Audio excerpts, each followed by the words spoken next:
نحمده ونصلي على رسوله الكريم اما بعد فاعوذ بالله من الشیطان الرجیم بسم اللہ الرحمن الرحیم۔ اسلامی ورلڈ کی جانب سے السلام علیکم۔ امید کرتا ہوں سب خیریت سے ہوں گے۔ یار یوٹیوب چینل کو سبسکرائب کر دیا کرو، فالو کر دیا کرو، لائک کر دیا کرو، بیل آئیکن بٹن کو پریس کر دیا کرو۔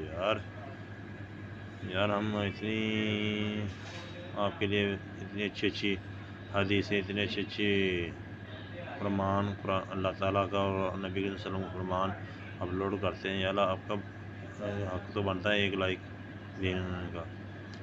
آج ہم نے سورۃ النحل میں اللہ تعالیٰ سورۃ النحل کا ترجمہ کریں گے۔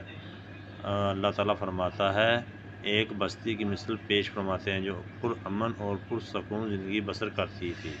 ہر طرح سے با فراغت رزق پہنچتا تھا، بے شمار رزق پہنچتا تھا۔ پھر اس نے اللہ کی نعمت کی ناشکری کی، اس نے اللہ تعالیٰ کی نعمتوں کی ناشکری کی تو اللہ نے ان کے کرتوتوں کی وجہ سے بھوک اور خوف کا مزہ چکھایا۔